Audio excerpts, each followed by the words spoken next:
It was a rare afternoon when everything felt still. The sunlight spilled lazily through the sheer curtains of Selena Gomez's living room, casting long shadows across the hardwood floors. The quiet hum of the city outside seemed far away, leaving the room to be filled only with the soft rustle of pages and the gentle creaking of furniture. Selena sat cross-legged on the plush carpet, surrounded by piles of old memories. Boxes filled with photographs, letters, and forgotten treasures from her childhood had been tucked away for years, untouched since she moved to Los Angeles. As she sifted through the items, she smiled at the sight of old concert ticket stubs and faded photographs of moments she had almost forgotten. But as her fingers brushed against something heavier, she paused. A small leather-bound diary rested at the very bottom of the box. A soft chuckle escaped her lips as she lifted it out. She had forgotten about this. It was her journal from when she was 13. The cover was worn, the edges of the pages a little dog-eared. As she brushed the dust off, a sense of nostalgia washed over her. "I can't believe I kept this," she muttered to herself, half amused, half surprised. She flipped it open, immediately finding herself transported back in time. The first page had her familiar loopy handwriting, the words scrawled with youthful hope. "Dear Diary, one day I'll be someone who makes a difference." Selena smiled to herself, the young girl's innocence shining through in those words. But as she continued to flip through the pages, her smile began to fade. The entries were filled with stories of auditions, friendships that had come and gone, moments of doubt. She could feel the young girl struggling with self-esteem, the uncertainty that seemed to follow her every decision. Then halfway through, the entry stopped. The last page was completely blank except for faint traces of something that had been erased. Selena's brow furrowed as she stared at the blank page. What happened? Why did she stop writing? And what was she trying to hide? There was a strange sense of unfinished business hanging in the air, and it was pulling her back in time in a way she couldn't explain. As Selena turned the pages to keep searching, something unexpected fell out from between the last few, a small folded piece of yellowed paper. She picked it up, her pulse quickening as she realized the handwriting on the front wasn't hers. In fact, it didn't look like anyone she recognized. Her name was written on the front in a delicate, looping script. She carefully unfolded the paper, holding her breath as she read the message inside. "Selena, follow your light. When the time is right, the path will reveal itself. H." The words hit her like a thunderclap. Who was H? Why was this note hidden away in her old diary? The handwriting wasn't her mother's or any of her childhood friends. It felt unfamiliar, yet strangely comforting, as if she had always known this note would one day find her. Selena's heart raced as she snapped a picture of the letter and immediately texted her best friend, Raquel. "Do you recognize this handwriting? Found it in my old diary." Raquel replied almost instantly, "No idea, but it feels weirdly important, doesn't it?" Selena couldn't shake the feeling that this note was more than just a relic of her past. It was a clue, a message meant to guide her to something she had never expected. But what did it mean? And who was this mysterious H? The next morning, Selena sat in her favorite cafe, the letter laid out before her, her coffee growing cold as she tried to make sense of it. She scrolled through her phone, retracing her steps through the years, trying to think of anyone who could have written this note. Her childhood friends, family, nothing seemed to connect. She even started asking old acquaintances, but every lead came up empty. Her mind kept returning to one part of the note: "Follow your light." The phrase triggered a memory, one she hadn't thought of in years. Her grandmother's favorite saying, "The brightest paths in life aren't always the most obvious, but if you follow your inner light, you'll find your way."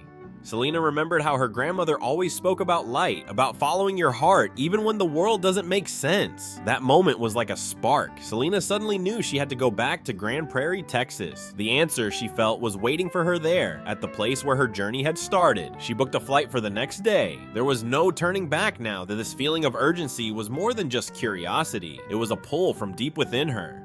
When Selena arrived in Grand Prairie, she felt as though the town had been frozen in time. The familiar warmth of the air, the small town charm, it all felt like coming home. She went straight to her grandmother's house, the one place that always made her feel safe, where her heart had always felt at ease. The moment she opened the door, the scent of dust, wood, and lavender filled the air. The house hadn't changed. The old family portrait still hung on the walls. The kitchen smelled faintly of sugar and herbs, just like it had when she was a child. Walking through the house, her grandmother's voice echoed in her mind. "You'll always find what you're looking for when you stop looking so hard." Selena wandered through the house, the familiar comfort of the space surrounding her. She ended up in her old room, the one place that always felt like a reflection of her younger self. herself. The pink walls, the old bedspread, the stack of boxes filled with memories. It all seemed so familiar, yet strange, like she hadn't truly appreciated it until now. As she sorted through the boxes, one caught her eye. Selena's Dreams was written on the side. Inside were treasures from her childhood, old scripts from school plays, glittery notebooks, and among them a small flashlight with the words "Follow your light" engraved on it. Selena gasped. Her grandmother had given it to her on her 10th birthday. Had she known something Selena didn't? What did this all mean?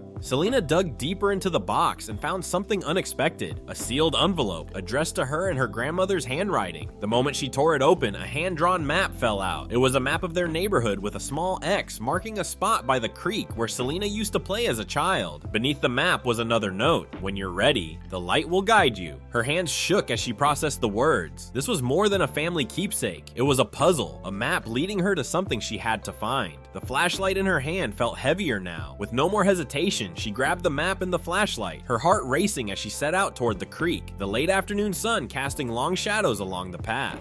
The creek was just as Selena remembered it, peaceful, calming, almost like the water had a rhythm that soothed the soul. She followed the map, the flashlight swinging from her wrist as she navigated the familiar terrain. The X on the map led her to an ancient oak tree, the very tree where she and Helena had once played. Kneeling down, she reached into the hollow of the tree and felt something metal. Pulling it out, she opened a small weathered box. Inside were photographs, letters, and a locket. The photographs were of her grandmother as a young woman standing next to a girl who looked strikingly similar to Selena. On the back of one of the photos, there was a handwritten note: "My brightest light, 1945. Selena froze. Could this be the H from the letter? Was this the key to everything? That night, Selena pored over the contents of the box, her heart heavy with emotion. The letters revealed the truth. H was Helena, her grandmother's childhood best friend. Helena had been an orphan taken in by Selena's great-grandparents. They had been inseparable, but tragically, Helena's life had been cut short in a storm that ravaged their town. One letter stood out: "To my dearest Helena, your light will always live on through the ones we love. I promise to keep your story alive." Selena's eyes filled with tears as she realized the depth of her grandmother's love for Helena. She had kept Helena's memory alive all these years, passing down the wisdom and light that had been shared with her. And now, Selena understood. The note in her diary wasn't just a cryptic message. It was her grandmother's way of making sure that Helena's light would never fade, even after all these years. Back in LA, Selena felt it was time to honor her grandmother and Helena's legacy. She launched a foundation to help foster kids and the homeless find their inner light. At the launch event, she spoke from the heart. "Sometimes the brightest lights come from the quietest corners of our past," she said. "When we find them, it's our job to keep them shining and pass them on." The crowd was all in. Selena knew she was on the right path. The night was a huge success, and her foundation started gaining the attention it deserved. Selena sat down to record a message for the foundation's website. "We all have a light inside of us," she said. "Sometimes it just takes someone else to help us see it." The video blew up. Messages flooded in from people sharing their stories. Selena realized that just like her grandmother had taught her, she was now helping others find their light too.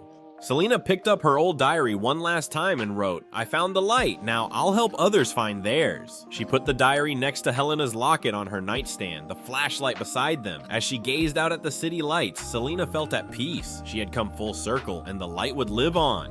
Hey everyone, thanks so much for watching. I hope this story inspired you. Remember, we all have a light inside of us, and sometimes it just takes a little push to find it. If you like this video, hit that like button, subscribe, and share it with someone who might need a little light. Drop a comment and let me know how you're finding your light. Let's keep the conversation going. The brightest lights often come from the quietest corners of our past. Keep shining, and I'll see you in the next one.